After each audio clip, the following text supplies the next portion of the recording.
I think the first time I really experienced the power of libraries was when I was doing my Leaving Cert history project. And I needed to find a book, and there were 3 English translations of this book extant in the world. The idea that this little van that's coming to this little village on a mountaintop in County Limerick, Ireland, yeah, we can get a book from Austin, Texas. We can get that for you. That blew my mind. What I love about my job, it's in the community department, it's all about people. It's very rewarding. I am working to support the community development officers to build and maintain sustainable communities. What I love about my job is to be able to help people locally. That's most important. What local authority staff do throughout this country is we deliver services, we deliver them locally. The vast majority of our members who work in local government live and work in those communities. We are service users and service providers. We're invested in what we do, and we do it with pride. What frustrates me about the work is that my decision-making powers have been eroded over the last number of years. I used to work in the claims section where I had autonomy and decision-making over claims. Then that was outsourced, and then you had no decision-making power, and that was very frustrating. We have a duty of care, and what is happening now in a lot of the cases is the outsourced body are refusing to pay the claim. At the end of the day, every tenant is important. So if there's a leak or if there's a flood, we would go in, we might replace their furniture, we might replace their carpets, whatever. But we would work with them on a one-to-one basis, and that's the thing that's missing. The frustration that's causing with tenants.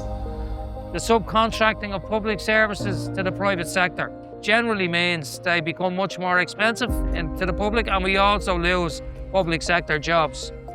What frustrates me is, more often than not, it's a lack of resources, either manpower or funding. For years here, in lots of other estates around the city, we've saw how depots, public service workers, Dublin City Council workers, both on site doing traditional jobs, maintenance jobs, they've disappeared, right? All the depots have slowly disappeared.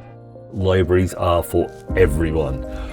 We're also a space where people who are experiencing homelessness, mental health, addiction have a place in the library. Housing is a disaster that needs to be fixed by the government because it's people like us, it's people who work in shops, people who are facing the public are dealing with the fallout of this. Morally, ethically, we need access to public housing for people because we've seen the disastrous results of what's happened in relation to giving over control of our whole housing system to private actors, to capitalism. We've lost so many services to outsourcing over the last number of years. Local government has been undermined, the whole structure of local government has been undermined. Right-wing people started attacking us, destroying library property. It manifested itself out of a book display that was about LGBTQ plus positive books aimed at teens. I've seen statistics. These are children at high risk of self-harm, suicide, general poor health outcomes. I'm glad the libraries help them navigate a very difficult time in their lives. Keep it public, keep it local. To me, it means that the services should be delivered by the people, for the people. And also, when you have public money and you're involved in the area, you have local knowledge, you know what they need. Now it's time that we had our roles assessed. Our members are working way above and beyond their grades, and we deserve access to a fair job evaluation scheme. Keep it public. Keep it local.